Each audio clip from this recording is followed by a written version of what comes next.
మనం ఆరోగ్యంగా ఉండాలంటే కొన్ని చేయాల్సిందే తప్పదు. చేదుగా ఉన్నా తాగాలి కదా! కానీ మంచి బెనిఫిట్స్ అయితే ఉన్నాయండి. అవేంటనేది మీకు చూపిస్తున్నానిక్కడ. ఫస్ట్‌దైతే ఒక పౌడర్ అయితే ప్రిపేర్ చేశాను. మెంతులు, వాము, జీలకర్ర, సోంపు లైట్‌గా ఫ్రై చేసుకొని మెత్తగా మిక్సీ పట్టేసుకోవాలి. హాఫ్ స్పూనే వేసుకోవాలి. కానీ నేనిక్కడ ఫుల్‌గా వేసుకున్నాను చూసారు కదా! ఫుల్‌గా అయితే వేసుకోకూడదనమాట. బాగా చేదొచ్చేస్తది. హాఫే వేసుకోవాలి.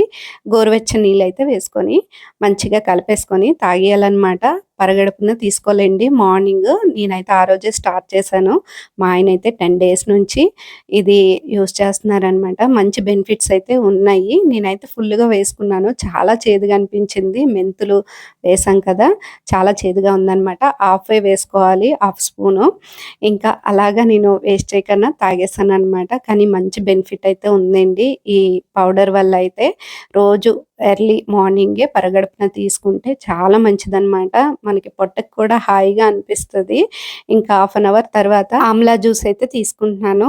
ఉసిరికాయ, కరేపాకు, పచ్చి పసుపు కొమ్ము, అల్లము ఈ 4 బాగా మిక్సీ చేసి మెత్తగా ఒక ఐస్ ట్రేలో వేసుకొని ఇలాగా క్యూబ్స్ లాగా ఉంచుకున్నాననమాట. బాక్స్‌లో స్టోర్ చేశాను. రోజుకొకటి ఒక క్యూబ్ వేసుకొని గోరువెచ్చని వాటర్ వేసుకొని కలిపేసుకొని తాగేయడమేనండి. చాలా మంచిది. హెయిర్ ఫాల్ కూడా బాగా తగ్గుతదనమాట. కంట్రోల్ అవుతది.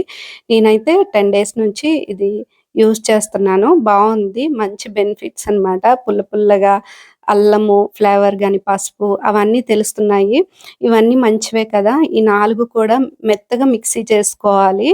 ఇంకా ఇందులోన అంటే జ్యూస్‌లాగా అలా తీయడం కాకన్నా మెత్తగా చేసుకొని ఐస్ ట్రేలో వేసుకొని ఇలా క్యూబ్‌లా వేసుకుంటే చాలా బావుంటదండి. మార్నింగ్ ఎర్లీ మార్నింగే ఇలా తీసుకుంటున్నాననమాట. ఫస్ట్ డే అయితే తాగాలనిపించదు. కానీ అలవాటు చేసుకుంటే అలవాటయిపోద్ది. మీరు కూడా ఒకసారి ట్రై చేయండి.